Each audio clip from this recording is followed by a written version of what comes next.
Hello, so in this video I'm going to teach you Tai Chi Chuan, and in the process of doing that I'm going to sort of explain what I've done academically, philosophically, and theologically. And as I do that, hopefully it'll teach you all of the esoteric arts all at once. And so what I've done is I've made it so that basically somatic literacy, which would be what starts to happen as you approach high levels of dance, high levels of movement, high levels of athleticism. Somatic literacy allows you to start seeing different nuances of perception in your somatic field. So you start to be able to see objects, concepts, things like that. And this is the same thing as when you look into a book and after you learn to read, you look at this jumble of letters and you can start to see objects, entire narratives, plot lines, philosophical points. And when you're able to see that stuff, we call that literacy, right? So what I'm doing is not anything new. In fact, there's a lot of people that have much higher somatic literacy than I do. But what I've done is I've made it possible for anybody to become literate. Nobody's really figured out how to, like, for sure trigger it to happen, especially because people can imagine all sorts of different things going on inside their body, and it's very hard to it's normally very hard to deeply correct or sort of fact check somebody's literacy, except through like very prolonged, very intense engagements that most people find somewhat uncomfortable, right? So just super high levels of sport, just all of this like super insane behavior of personal intensity that you see people when they really want to become somatically literate. Their training methods and their techniques usually becomes absolutely insane from the standpoint of a normal person, right? Because somatic literacy is like that raw athletic power, raw intellectual power.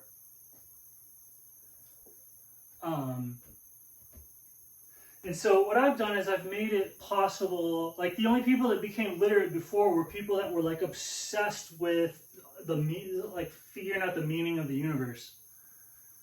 Like the only people that became literate were like esoteric sort of occult initiates, people that were obsessed with God, obsessed with concepts, obsessed with that stuff. They would do the maniacal studying and thinking and contemplating that would lead to them being able to like actually create a symbol code network where they can write things on paper in words and have that evoke memories and images and concepts in somebody else, and to like share that between each other, and to bounce these like stories and stuff between each other through time. And so that was just a part of culture. It was like maybe 1% of the culture, 10% of the culture, whatever. The people that became literate had the ability to read. And so there's different types of reading, but somatic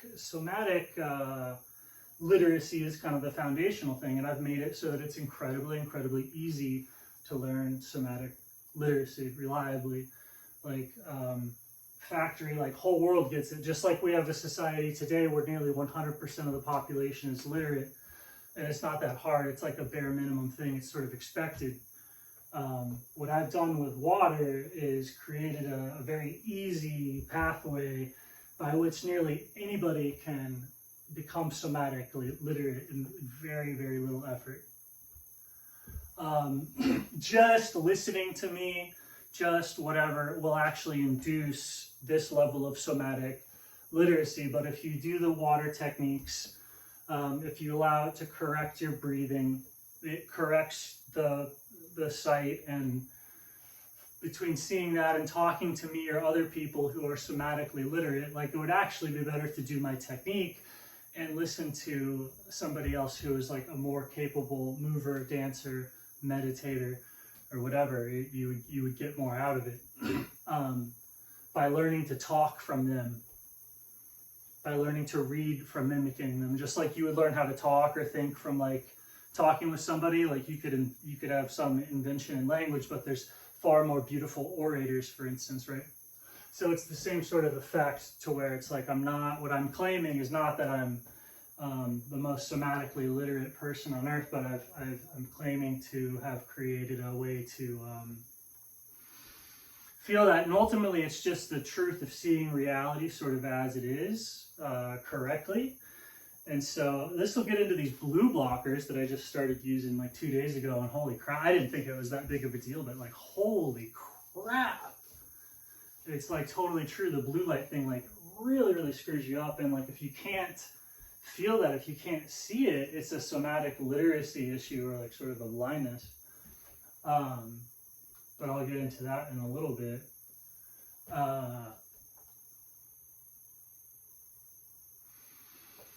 And so it is, as you start to be able to see different objects in your perception, you start to, like, the things that you see directly somatically are things that you absolutely know, right? So you'd know, like, oh, what is the blue light doing to me?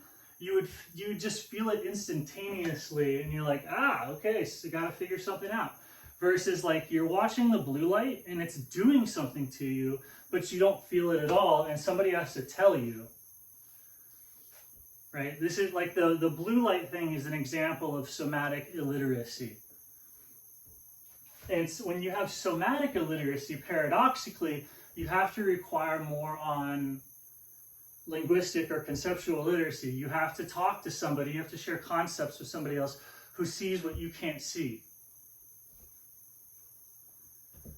Right? Which is the essence of like what you would say like a doctor is, or something like when you're sick or whatever, or a shaman or a priest, or these extreme level high autism positions of like focus and literacy, where the person's gone nuts. Like even if it's a doctor, they went and like they studied, like med school is insane. Like they did these crazy things to themselves to alter their body and their mind to become whatever it is that they become as creatures from going through med school.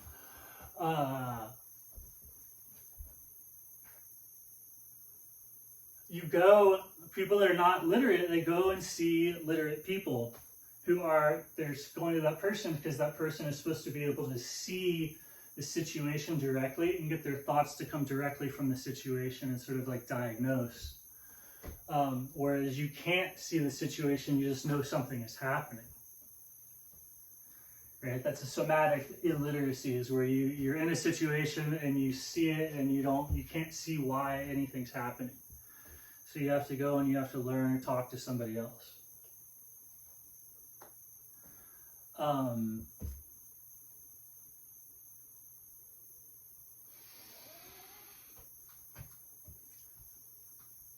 And so this brings like, why is there so much discussion about ether? Does it exist or not? And all these other questions everything's like super tied together. And so it's like very simple. You're in a field of consciousness. Everything is consciousness. And that field is what people call ether. So it's fundamentally like you're in a field, like you are in a space. Any spatial area is a field. And if you were to go into water, if I was in water right now, I would be in a different spatial field. And you could just see that by imagining all the electrons in the water behaving versus the cloud of all the electrons in the air, and you'll find that it's just a different electrical density. Like the water is at a different electrical density than the air, and it tends to pool, and then you're in that field. And that's any space that you're possibly in. The entire atmosphere is a giant ocean of field. And within that field is just perturbations of like a denser field. So the body is just made up of fields of different density that interact with each other the exact same way that you see water and air. Of like one sinks lower or one goes higher, and then there's kind of a boundary layer, and at that boundary layer there can be waves, or there can be charge capacitance like you see at the atmosphere. So strong charge on one side, negative charge on the other one. electrical discharges can happen between layers. Vortexes can happen between layers. So all this macroscopic phenomena that you see on the ocean and in the atmosphere, and then between the atmosphere and space, all those different layers of electrical density are happening at the boundary of your like your matter, your stuff, your skin, right? It's all different fields of different density. They're swirling and spiraling and sorting themselves based on density. The same way that you see everything around you sorting itself based on density. The water sinks under the air sinks under the earth. Like there can be kind of mixtures. There's waves and vibration patterns between the different boundary layers. It causes everything to wishy, and that's what you're made out of. And so it's this fluidic thing. All of it together is just what you call the ether. So how do you become somatically literate regarding all this? Where it's like, I don't have to tell you this thing, and it's the ether is inertia. Momentum is the thing that you can tell or become somatically illiterate or literate with ether is to feel momentum, to feel inertia. And know that when you're feeling momentum and inertia, you're actually feeling the ether. You're feeling these field modalities move through itself. Right? Like just current, like, so imagine you're like a tornado or a vortex, average it out, moving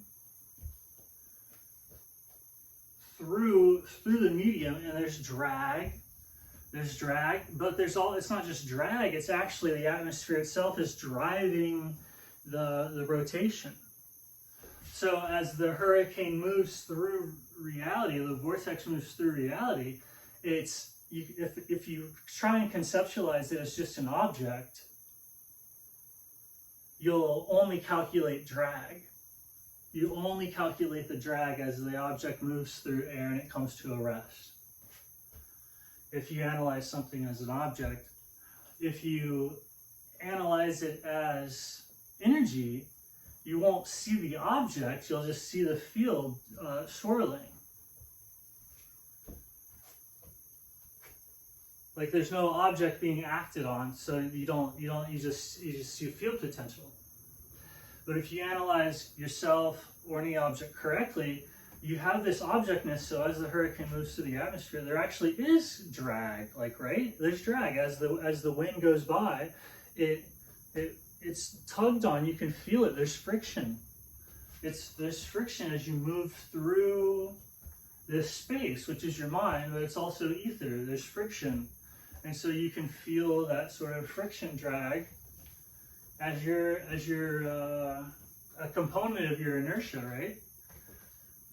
And then you have a tendency to like go. So the same way that this pattern's happening, there's drag, and if you just let it go, it has some weight or some energy behind it, right? So you have the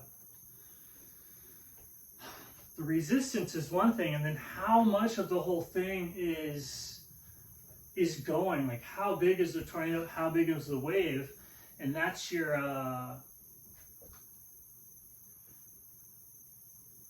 that's how much is going to be doing what you're doing, even if something like kind of runs into this, the amount of like water mass or inertia behind your movement. And then, and like the picture of the hurricane and the tornado, there's something going on, like transcendently, like crossing layers, crossing boundary layers, right? So you could have all your consciousness be one field, right? The consciousness is one field.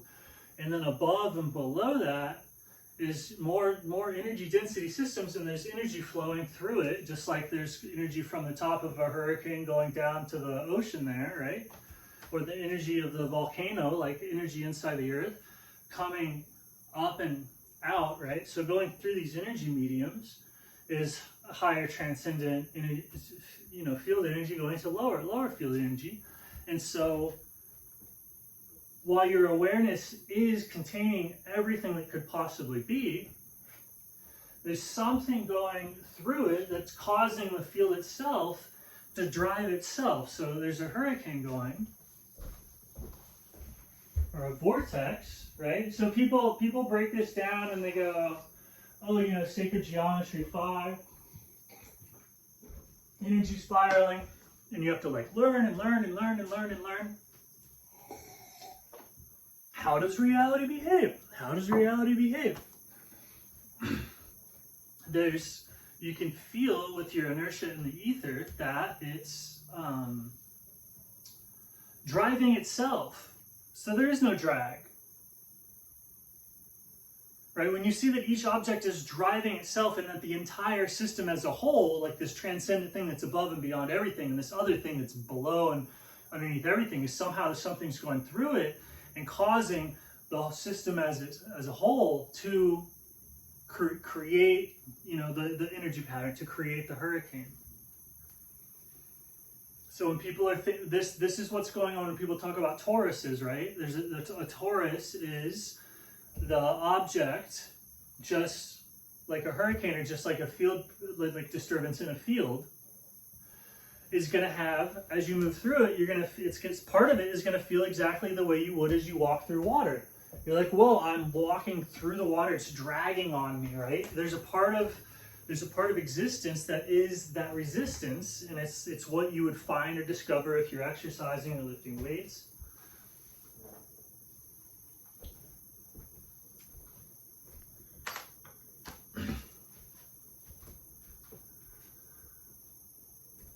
That's one part of the torus. The other part of the torus is that, so there's some part of the field that is actually part of like the rotational hurricane motion of the whirlpool. Picture a whirlpool in a bathtub, right? There's some objectness to this. There's some amount of water that is kind of very caught up in doing that. And if you put yourself into it, it'll push on you, it'll pull on you. Imagine sticking your head into a vortex, right? There's some amount, there's water that's going to start hitting you. And so the amount of water doing that is the object's like mass. And then that water is what is running into the other water. If you're picturing a whirlpool, right? Every time I've said hurricane, it's also, you could visualize it in water. A little bit easier because you can see it, it's denser, heavier. So you have some amount of water that is swirling, and then that water is going to be what pushes on you.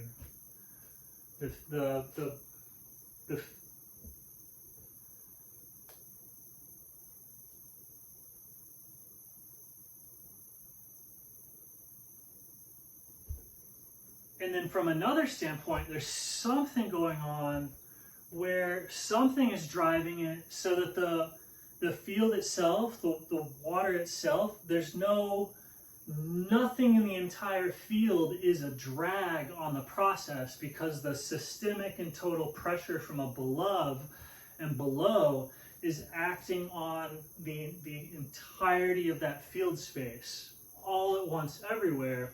And that's what that total transcend, like meta pressure, is what's driving the hurricane to begin with. And that meta pressure is being applied to everything equally.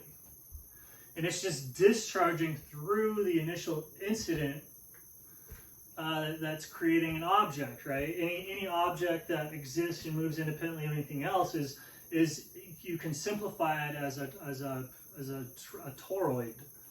And so that toroid has three parts without losing any, you know, falling into multiple parts.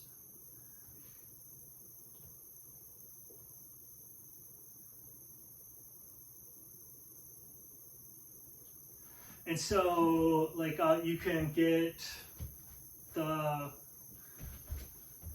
you could feel the ether, the consciousness, I don't know, like right above my head or my neck, sort of, and create, like, just, you swim, and when you move, when you push, when you swim, there's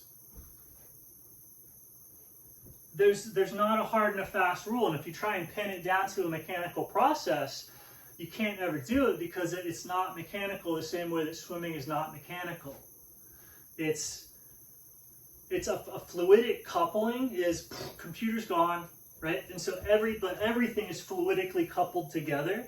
So the analysis doesn't work, but you can feel it instantly with a somatic perception. Oh, okay. like the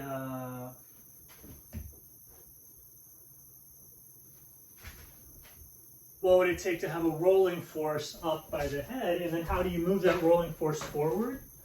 Like what movement pattern or what form? Like let's say I created a rolling force right here in the ether. So what technique am I going to do to get that rolling force to go across the room in a coherent pattern?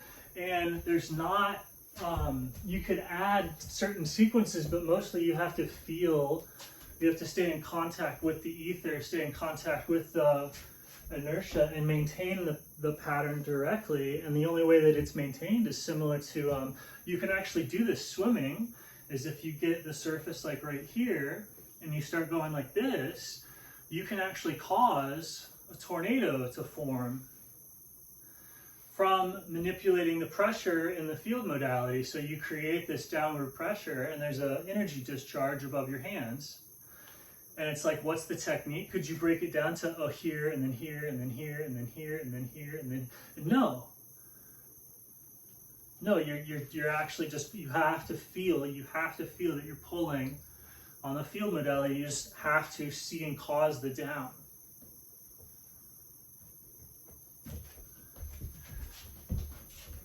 And so anything that you do is, field perturbations, cyclical patterns, toroids happening in consciousness, happening in ether. And so they always have three components. So the very basis of literacy is this trinity structure.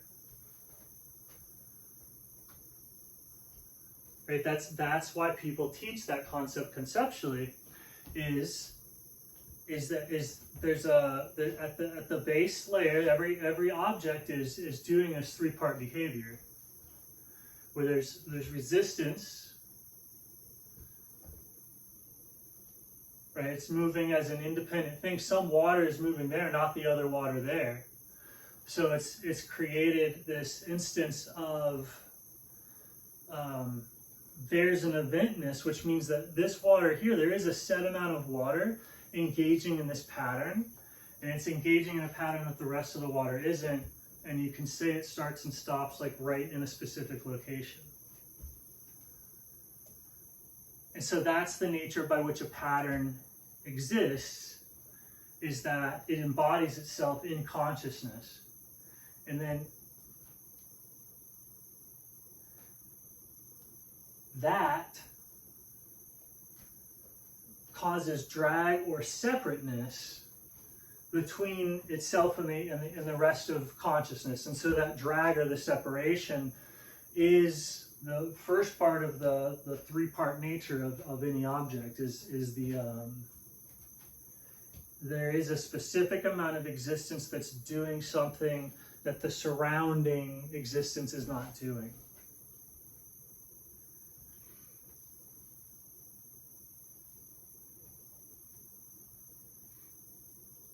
And so that you could be a particular pattern, but if you can make your pattern identical to everything else around you, then the first part of this existence pattern is broken, and then you've achieved self-annihilation.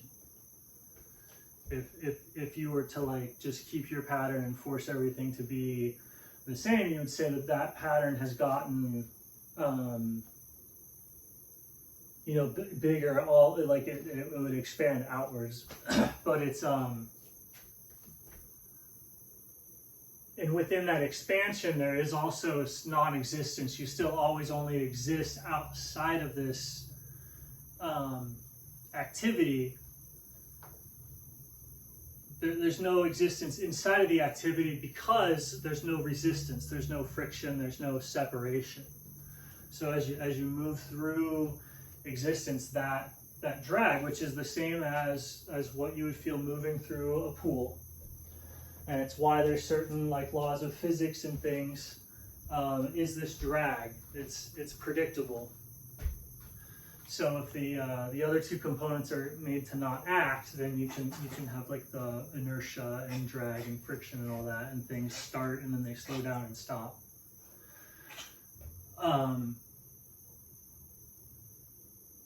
But nothing actually behaves that way because everything is always in this three-part living system. So the second thing is the actual amount of water moving, like the mass. So the first thing is the friction, where the pattern has to stop at a location, a boundary has to be created. That's what I'm calling friction, is the boundary. Friction is the definition of boundary, and by friction I mean the drag force. And by that, if you were to embody an example, I mean the force that you feel when you're dragging through a fluid. Like there's resistance to it.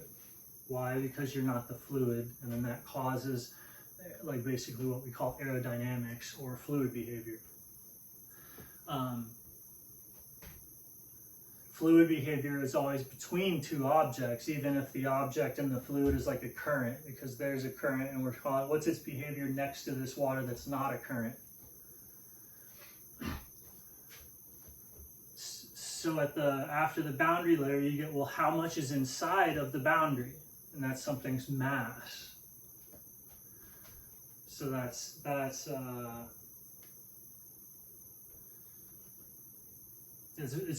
just mass, right? And then the other one is this going transcendent, right? The first two are kind of bound, and then the third one implies more than the three, even though all you could ever possibly see or imagine or do is the three. Is that when you look at the event, like the vortices, the double torus, when you look at the event, even though all you can see is drag and mass and objectness, and this much is doing this, and then the rest of space isn't doing anything, and so you see how they drag on each other, you also see in the very nature of the object itself that the whole reality is being pushed by the reality itself. The tornado is driving itself. There's nothing else driving the tornado in this existence. There's nothing driving the torus in this existence. Just like there's nothing in the whirlpool causing the whirlpool. There's no finger in the water swirling causing the whirlpool. It's the pressure between the system outside of the material and the spatial field presence of the whirlpool and the material below that, and then how much charge is going on. And so everything is that happening, where it's like it's there and it's that, and then the thing moving it or causing it is transcendent, not in this reality, but like driving it the same way that the sun and the earth drives hurricanes.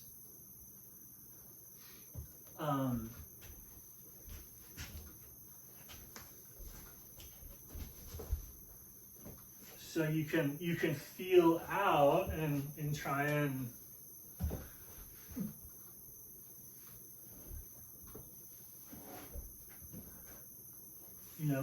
rotate more of your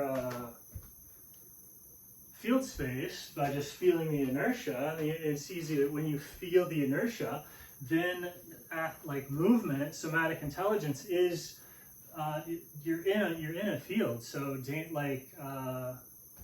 dance, athleticism, coordination, if you're somatically literate, is second nature.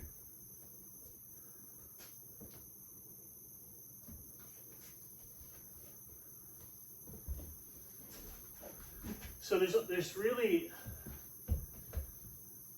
only one choice in any particular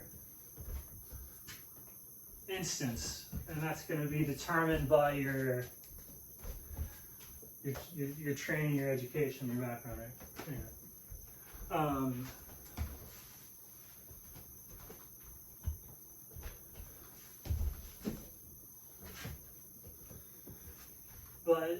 So the ether is inertia and light waves in it. It's just the tiny little ripples that really, like imagine waves that have no mass. Like you can imagine that. Like imagine like tiny little splashes going, and you can hardly even say that they have any water substance to them at all. And then there's big, deeper waves, and then it's got, like that hit me. There's a force. That's what people would call force.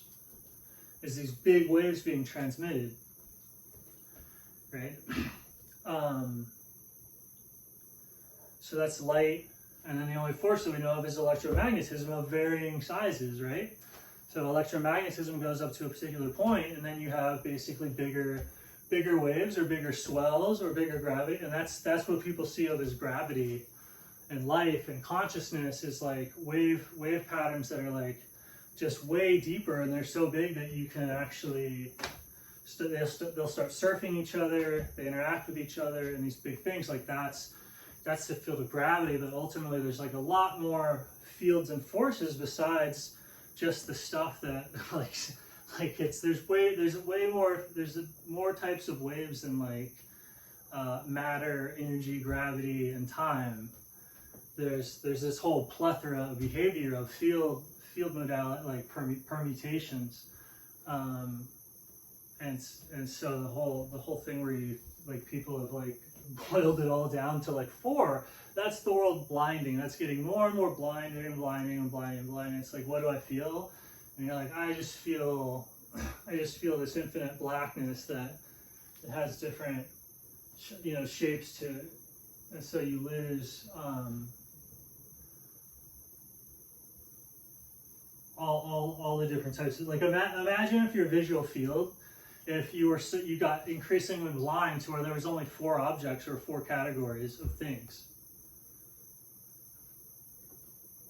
And then you just think you're separating them and thinking of different events and stuff like that, instead of seeing like dozens, thousands of objects, right? The basis of language.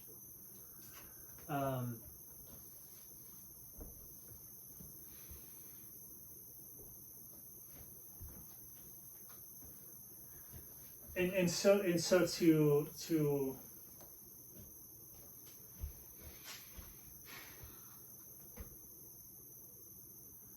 to recognize truth or encounter truth is to be like centered in the truth of what I'm saying. So you just naturally start to center, which is also synonymous with floating, right? So all of your metabolism and all of your bones and everything starts to get more and more centered in the water of the body.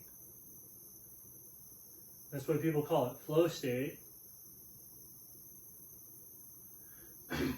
And so you're just in this field. It's all one thing. And so to get to the glasses, because I'm tired of talking, the blue light is in electromagnetic resonance with, like, when is blue light happening naturally, or when has it happened naturally? And it's like, it's midday.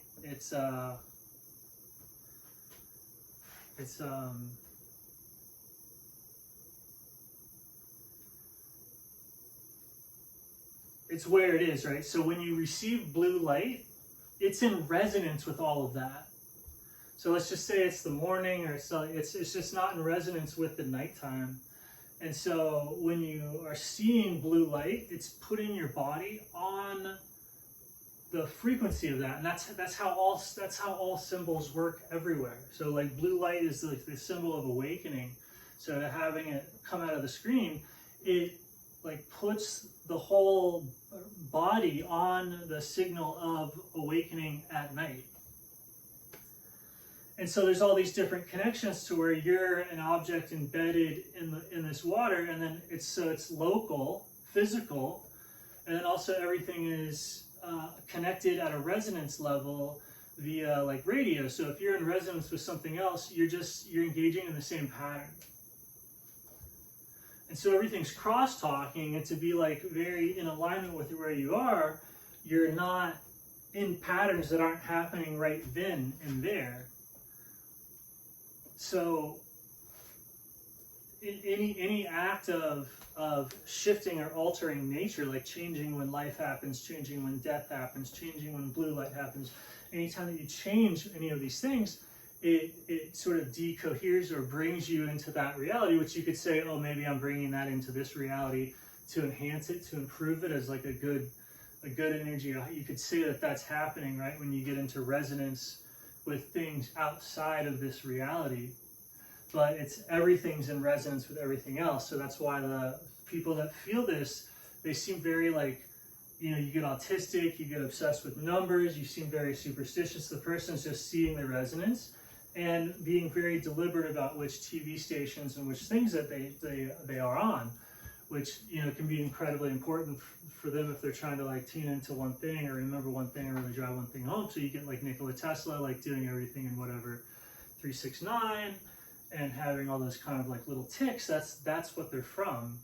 Is when a person has a certain level of somatic sight, they see how everything is entangled in resonance, and that's called symbolic thought.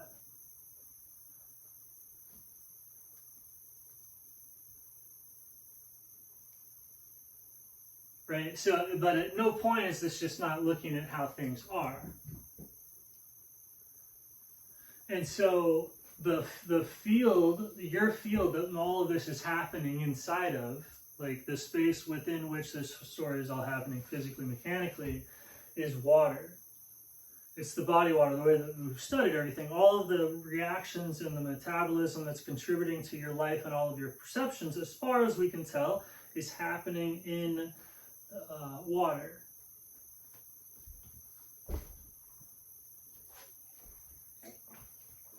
And so when you study it, when you work with it, when you contemplate on it, if you apply, like surfing, whatever, my thing, you're studying and learning from, you're understanding the medium within which you exist. So it's got all these transcendent, crazy patterns and behaviors because it's the medium within which all of these trinity toroids of every person, every object, every idea, every anything is this like trinity toroid thing that's all happening in a particular field, and that field is water. And so at the boundary layer between our body water and all of the atoms of our cells, all the atoms of our metabolism, all the electron movement, so the electrons are moving through all those different atoms, and the way that they move is on the boundary layer between the water and that atom, which is going to behave kind of similar to how we see the boundary layer between this at the macroscopic level, the boundary between the ocean and the sky, or the boundary between the earth and the sky, right? At a mountain peak, there's crazy air happenings there at that layer. So in the water, there's all these different densities of all these different electrical densities in our body of the DNA, of the cell membrane, of the oxygen, of the different atoms structured together. There's different electron densities, and then those form a boundary layer with our body water. And then that boundary layer has all sorts of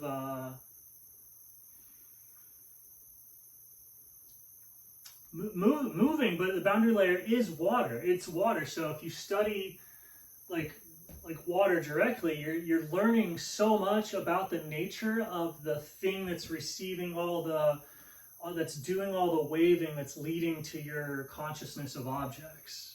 All of that waving, all the patterns, all the toroids, all the everything's happening in your body water. Or it's happening right on the other side of your body water in a different medium that's either lighter or denser. And so in a lighter medium, you could probably look into it, and from a denser medium, it would be kind of impenetrable. And then that's happening in different patterns throughout the whole body fractally. But you can just summarize that as that's a trinity event of where there's individuation, resistance, there's a certain amount of object adhering or holding to a pattern, and then there's a certain something going on where for some reason, somehow, pressure, energy from a higher dimension is discharging down into the water right there and then going somewhere. There's some sort of transcendent mechanics that's happening outside of the field medium, but in all cases, it is water. That's the field within which all the toroids are happening. Like we know it. It's like the chemical reactions and the cells don't live unless they're in water. So water is one continuous electron density boundary layer, And then on the other side of that is all these differing electron densities of all the other chemicals, atoms, molecules in the body that are enveloped in water.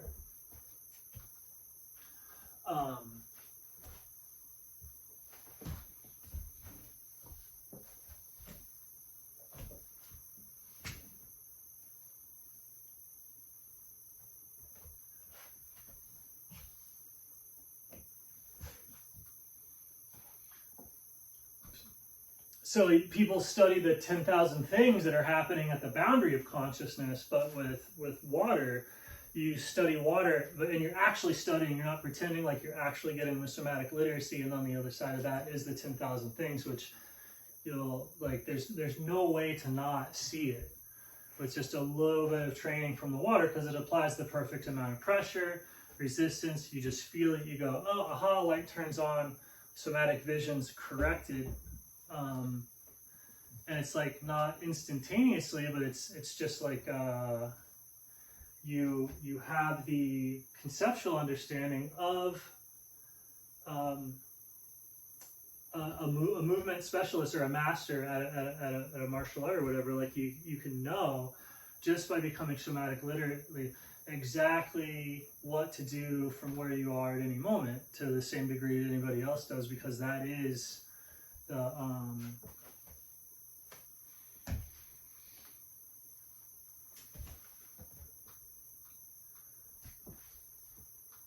the point. And it's just incredibly to see using water as a means to shape or correct the lens of the breath. Not even correct, to adhere to the nature of what it's doing. It's just, it is water, that's how you adhere to it. So as you become familiar with water and all the different ways that you can become familiar with that, you're becoming familiar with yourself, which is like, yeah, it's just that level of literacy. And then all of a sudden it's like, then all the religions, all the historical events, everything, it just makes sense. Instead of having to like logically deduce or prove to yourself why things are the way they are, having somatic literacy, you should also have religious, spiritual, philosophical, like sort of epiphanies where you go, oh, like you don't have to like figure it out, because it is the way that it is, and you can just see that.